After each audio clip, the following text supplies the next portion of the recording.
What's up? How y'all doing? It's Monger. I want to make this video on why you would carry a fixed blade.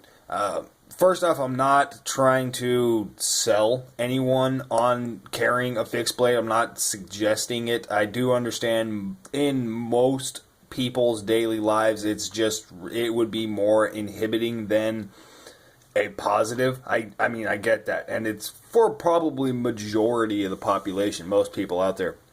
However, I don't live I don't work an office job. I don't live the average 9 to 5 life, right? So I have the ability to carry stuff on me. I don't care what I look like, right? I'm a dog walker. If you're wondering, I'm a dog trainer.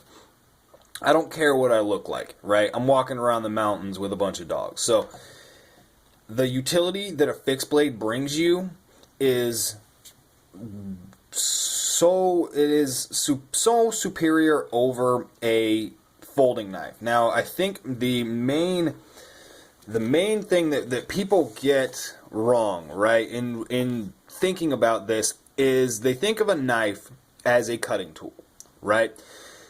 And a bunch of people are going to hate this opinion, my point of view on this, but I don't believe a knife is just a cutting implement, right? It's not. A proper fixed blade knife, right, can be, sorry about that, shaky camera, can be used for a multitude of things. It can be used for an improvised hammer. It can be used for a wedge. It can be used for jamming, actually separating material. It can be used for a pry bar. It can be used just knocking material off. Spine whacking a folding knife is not smart, right? Walking around hitting stuff with the back of the blade hard enough, if you got a good purchase on it to where you can actually hit it hard, you're holding it like this, right? That lock fails, you're going to cut yourself. The back of a knife is just an excellent little impact tool. Working with leather, working on tree, against bushes, if you're hacking back bushes, vines, whatever, what have you. I actually used this knife here to bust into my truck. I locked my keys in my truck. I don't know if you're going to be able to see you can see the scratches here, there, and then on this side as well. I locked my keys in my truck, right? So I couldn't get in through the window. I opened the door as much as I could, just that little crack in the door. Got this in. It was up like this, so it wasn't working. So I could get a space underneath it where I was actually clear of the blade. Opened the door as much as I could using the knife as a pry bar. Got my keys on the end of a hanger. Pulled them out. Got them actually close to the door. Managed to pull them through the crack of the actual door, right? I wouldn't have been able to do that without this and my Leatherman tool, because it wasn't actually a hanger. I'm sorry about that. It was my antenna. I took my antenna off my truck, bent it up with my Leatherman tool. Leatherman Wave. Always carrying this. And if I didn't have a fixed blade knife, I would not have been able to do that. The thing about folding knives they are implements for cutting, right? It really is a tool designed to cut stuff, okay? And that's what a folding knife is for. I carry multiple knives. I carry a fixed blade and I carry a folding knife majority of days. I've also got an SLCP dagger around my neck at any given point. It's this one right here. But that's regardless.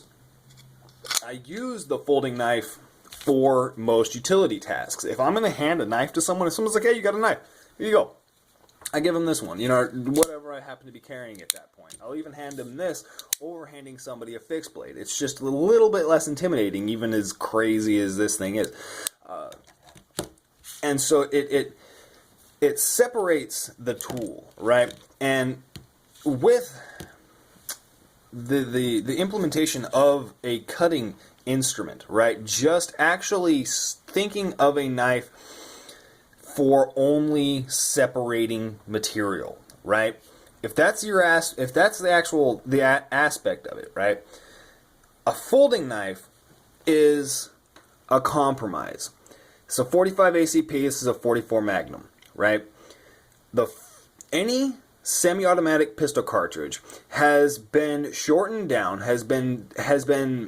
they've adjusted the grain to the actual bullet weight to the speed of the actual round. So at 45 ACP, it's moving subsonic, but it's 230 grains, so it's got a good amount of kinetic energy. It delivers the kinetic energy properly into a soft target, so it does its job, right? But the 44, a 44 Magnum is not compromised. You don't have to compromise size when you use a revolver, right? It doesn't have to fit in the grip of a pistol, right? And they're not worried about fitting as many of them as possible, because it's only going to be 6 or 7 in a cylinder, you know what I mean? So it's, regardless of that, you can make much bigger rounds, much more efficient rounds in a revolver. It's the same thing with knives, right? A folding knife is a compromise. It's a compromise for utility, ease of carry, concealability. It does bring a lot of positives, but it's compromising the ability of utility. Okay, it's compromising the knife's ability to do other things, right, when you carry a folding knife. So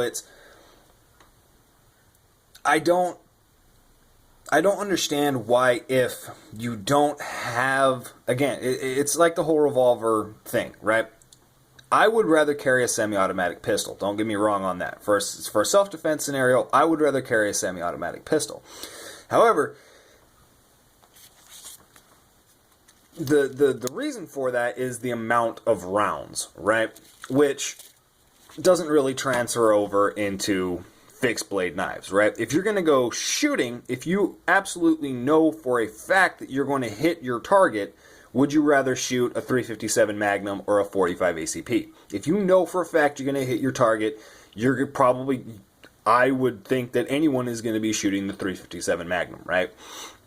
It's not a guarantee that you're going to be hitting your target with a knife at all. This is 140 Nimaravis. Okay. And as well, again, with the defensive scenario, folding knives are generally short, right? Sorry, got off topic here, but folding knives are generally shorter in size. To get proper penetration ability on an individual larger in stature, if they've got fat, if they've got, several inches of pec muscle or whatever around their chest, it's going to be almost impossible to get a terminal penetration with a knife that's 3.5 inches long, right? It's just not physically possible. And in defensive situations, I think another one of the misconceptions a lot of people have is that it's the injury or the shock of being injured that will stop somebody who is on drugs or crazed out, right? It's not. It is not the fact that they're injured. The human body, when terminally injured, terminally wounded, goes into shock, right? Things shut down. And when you actually give that amount of damage to the human structure, it will shut the body down, right? And as messed up as it is, that is the goal, right? When you're dealing with somebody who's crazy, right? Because if somebody's going to be attacking you, right, and if somebody's going to be attacking me and I'm going to be pulling a knife out, they know that I have a knife. They're going to know that I'm going to be defending myself unless they just bum rush me, right? You know what I mean?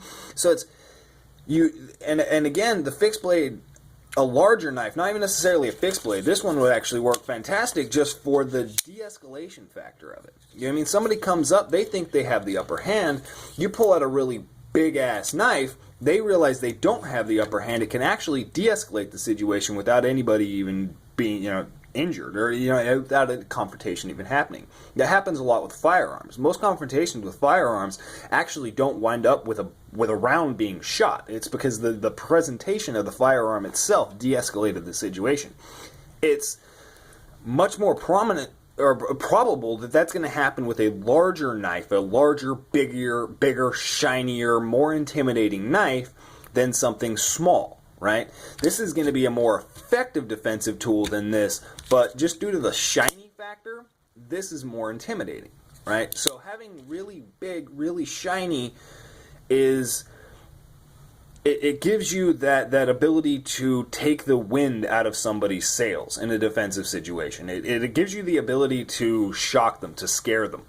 And to scaring someone off and changing their idea is optimal. I mean, any day is going to be optimal over a confrontation, over a physical confrontation, especially when you're talking about weapons. So it just, if you have the ability and you don't mind the weight, you don't mind the stigma that's kind of, people look at you weird when you're carrying a fixed blade knife, I don't see why you wouldn't. I do every day. It's Lugermonger. Y'all have a good one.